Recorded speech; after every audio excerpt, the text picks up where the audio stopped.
Quando a gente vai falar, então, da periodização de treinamento, a gente tem que falar dessa síndrome da adaptação geral, né? Que ela é muito importante.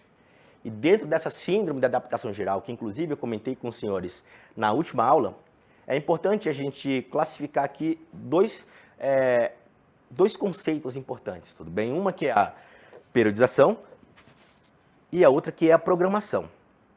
Periodização, como eu já falei para os senhores da última vez, é algo macro, tá?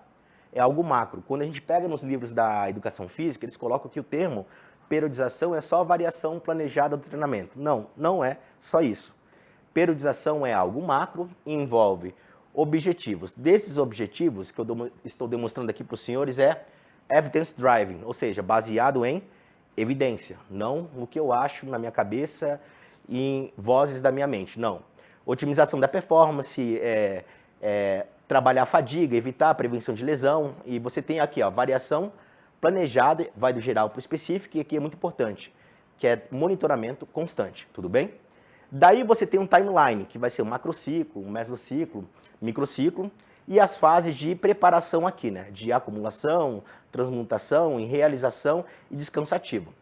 Quando nós vamos para a programação, e aí que tem, enquanto periodização é algo macro, e eu tenho que pensar em todas essas variáveis para o meu aluno, cliente, paciente, aquele no caso de 39 anos, a programação ela é algo micro. Então, quando eu falo algo micro, significa que ali eu vou trabalhar frequência, densidade, volume, intervalo de recuperação, ordem dos exercícios. Querendo ou não, até na resposta hemodinâmica de hipotensão, parece besteira, mas a ordem dos exercícios influencia.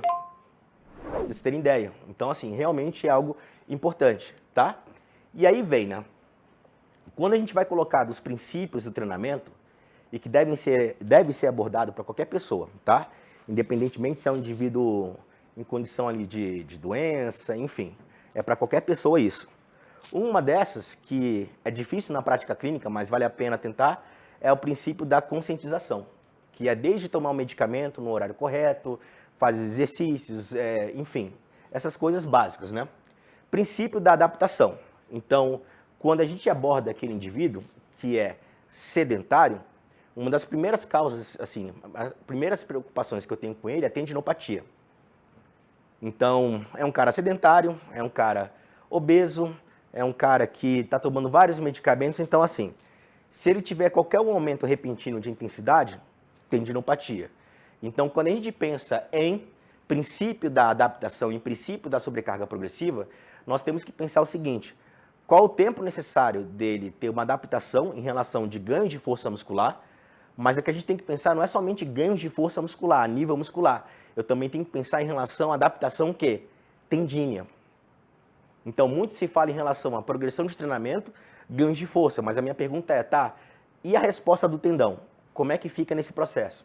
Inclusive, tem dose e resposta para isso, eu vou apresentar para os senhores, tudo bem? Então, tem um princípio da sobrecarga progressiva. Alunos, clientes ou pacientes com aquela característica, eles não vão respeitar muito o princípio da adaptação, nem o princípio da sobrecarga progressiva, é complicado. O princípio da acomodação é quando o indivíduo ele se aplica aquele exemplo anterior. Princípio da especificidade, bem, se você quer jogar bola, você vai fazer um treinamento específico para jogar bola. Se você quer natação, um treinamento específico para natação. É isso que eu quero dizer de princípio da especificidade. Princípio da individualidade, ou seja, algo personalizado, importante, e o princípio da variabilidade, que é a variação do treinamento. E vocês vão entender isso já já no que eu quero dizer, a importância de variar o treinamento, que é justamente utilizar uma periodização ondulatória ao invés de uma periodização linear. Aqui é muito legal para você explicar para o aluno em relação em termos de adaptação e por que você tem treinamento A e B, por exemplo. É isso que eu quero dizer, que a gente também pode colocar para esse cara. Então, olha só, aqui nós temos o período baseline, né? Que é justamente o momento o estímulo, tá? É a parte aguda, que é o que, qual é o seu nome? Que o Igor vai fazer hoje. Então, assim, o Igor vai treinar hoje membros inferiores, tudo bem? De acordo com a carga, intensidade e volume que o Igor vai aplicar, ele vai ter uma resposta aguda, né? Que vai ser justamente a parte de fadiga, tudo bem? E depois ele vai ter uma parte de recuperação, tá? Então, quando eu falo aqui estímulo, fadiga e recuperação, dependendo do que o Igor aplicou, isso pode demandar 24 horas ou 48 horas, tudo bem? E depois desse período de recuperação, ele vai ter um período que nos livros vocês vão entender como o termo de supercompensação, ou adaptação, realização, que é justamente isso aqui, ó, 4. O que eu quero dizer? O estímulo que o Igor aplicou aqui hoje, na segunda-feira, tem um tempo de recuperação na terça-feira ou quarta-feira, para depois ele voltar a treinar justamente o quê? Na quinta-feira. Mas, Darran, vai ser sempre assim, 24, 48 horas? Não, porra. Por que não vai ser sempre assim? Porque depende da treinabilidade. Se o Igor é uma pessoa muito treinada e tem um acompanhamento com um nutricionista, é claro que o treinamento que ele vai fazer aqui, a utilização de suplementos, coisas específicas, pode acelerar esse período de recuperação.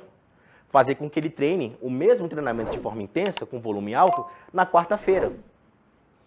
Agora, se o Igor faz aqui na segunda, membro inferior, e na terça de novo, membro inferior pesado, o que ele está fazendo com essa curva? Ele está somente colocando ela para onde? Lá para baixo. Em vez de ser uma adaptação ascendente, vai ser uma adaptação o quê? Descendente, de forma crônica. É isso que a galera não entende. Então, assim, como é que ficaria essa aplicação de prescrição de treinamento, então, para aquele indivíduo? Entende o que eu quero dizer? Porque ele, cara, ele vai ter que correr, ele vai ter que ir nadar, ele vai ter que saltar. Então, assim, vai ter que fazer barra. E aí, como que fica? Então, isso aqui a gente faz o planejamento ali de micro, meso, por aí vai. Mas não é algo simples. É importante que entenda isso. E se tiver uma aplicação inadequada, ele vai entrar aqui em um período de exaustão. Ou seja, somente o quê? Involução. Tá bom?